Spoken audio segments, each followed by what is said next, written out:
시제 보호입니다. 여기도 소제목 총구가 붙어 있습니다. 이 총구도 이상식 안전조합 단어입니다. 이 총구를 풀면은 말로 대드는 입입니다. 말로 대드는 입. 자, 여기 매일같이 열풍이 불더니 쭉 내려갑니다. 그런데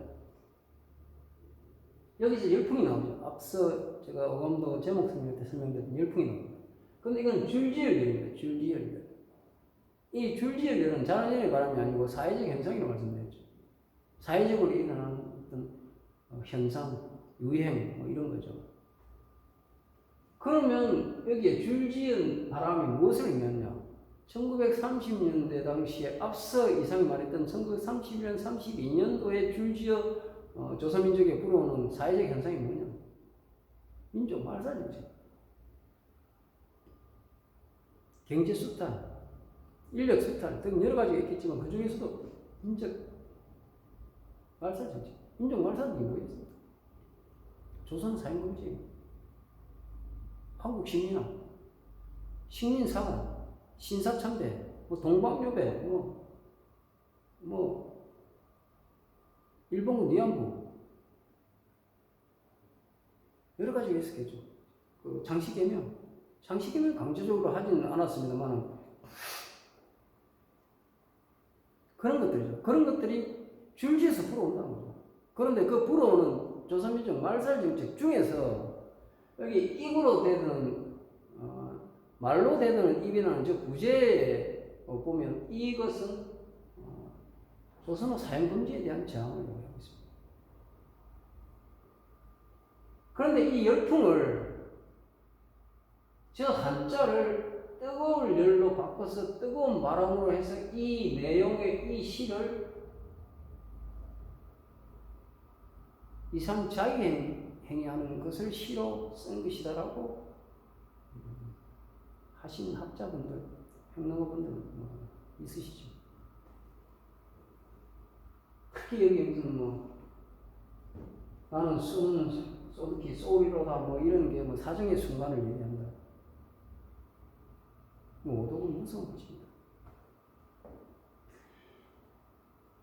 매일같이 불어오는 민족 말살 정책의 바람 속에 조선어 사용 금지가 불어왔는데 나는 여기에 저항합니다.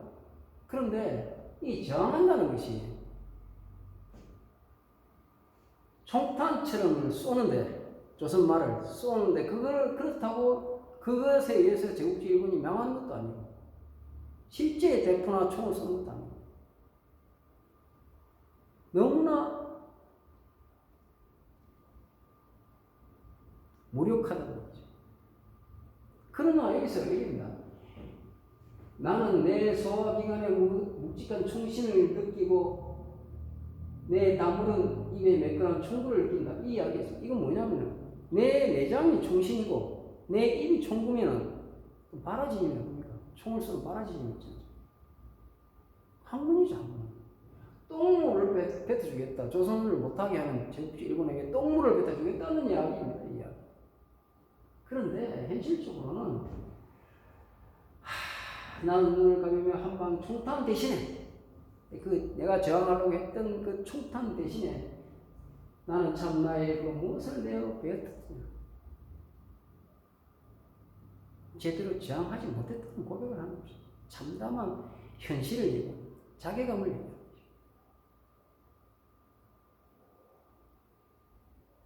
조선어 사용금지에 대한 이야기입니다. 이것은 앞서 이어져오는 3.1운동과 민족 저항의 상세 동맹 중에 하나입니다.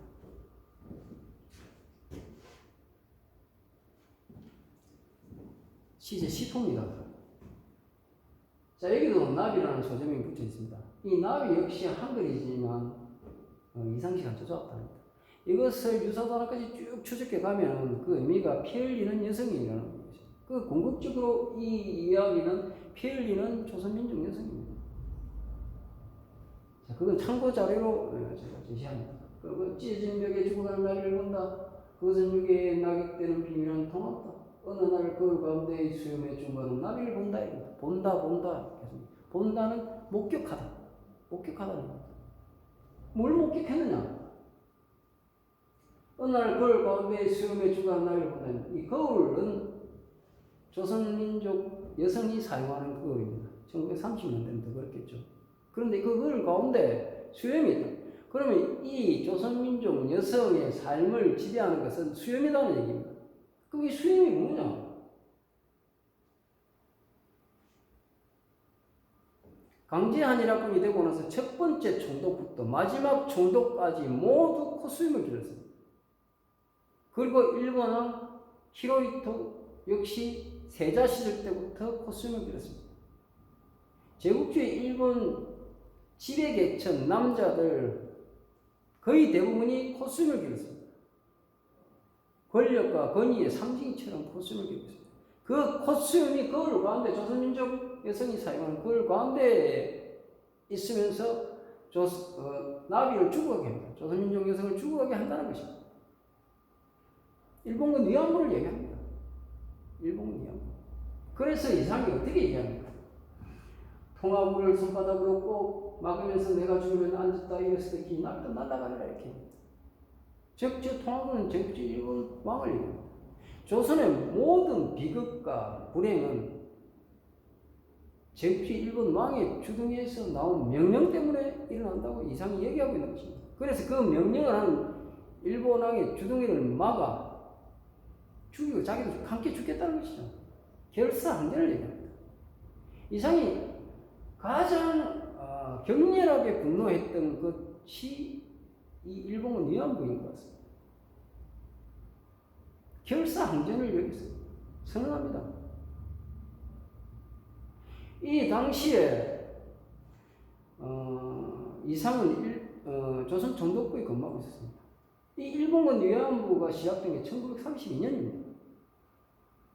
그 당시 조선 총독부에 근무하고 있던 이상보다 더 정확하고 깊고 내밀한 것을 아는 조선 사람이 있습니까? 있을 수 있을까요? 거의 없을 겁니다. 그래서 이상은 일본군 위안부가 어떤 식으로 기획됐고 어떤 식으로 시작되고 어떤 식으로 진행되어 가고 궁극에는 어디까지 도달할 것이다라는 걸 이상은 이미 그때 알고 있었다는 것이죠. 그래서 격분해서 참을 수 없어서 일본의 주둥이를 쳐맞고 함께 죽겠다 결사항전을 얘기합니다. 이건 아주 중요한 역사적 정언이라고 저는 생각합니다.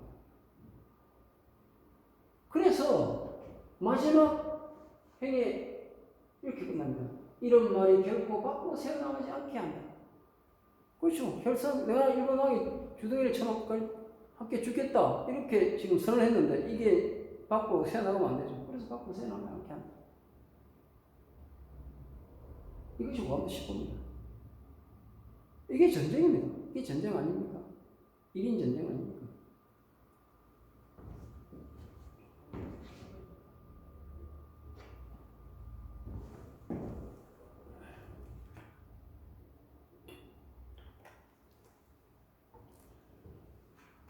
시제 11호입니다. 그 사기급은 내 해골 값사다. 내가 그 급을 손으로 꼭 쥐었을 때 내 팔에서는 남대없는 팔 하나가 전목처럼 돋치더니 그 팔에 달린 손은 그 사기급을 번쩍 들어 마룻바닥에 매어 부딪는다. 이런 식으로 쭉 진행됩니다. 여기서 사기급은 이상치 않죠 좋았답니다. 그리고 해골도 이상치 않죠 좋았답니다. 이건 뭐냐면 사기급은 조선왕조 어진 성군의 덕치를 존중하는 마음입니다. 그건 뭐냐면 조선민족 국가가 아니죠. 저 해골은 인품입니다. 내 인품은 조선민족 어진 성군의 덕치를 존중하는 국가가 흡사하다는 얘기죠. 근데 이게 흡사하다는 얘기, 같다 안 하고 흡사하다고 한 거는 이상이 아마도 해방 이후에 조선민족의 정치체제는 왕정으로 돌아가는 것을 바라지 않았다는 것을 즉 흡사하다는 걸로 표현하고 있는 것 같습니다. 그럼 이 조선민족의 국가관을 남대없는 팔 하나가 전목처럼 꽂히더니 그 팔이 내 국가, 조선민족 국가관을 마룻바닥에 내던지고 깬다는 얘기죠. 이건 뭘 얘기합니까? 일본의 국가관이 한국 식민화를 얘기합니다. 일본이 조선민족의 국가관을 두드려 깨부수면서 일본 국가관이 한국 식민화를 세뇌시키고 있다고 한다. 그런데 이상이 참 대단한 사람입니다. 백지를 찢었으라. 이게 여기서 백지, 그게 홍수를 막은 백지를 찢었으라 이렇게 얘기합니다.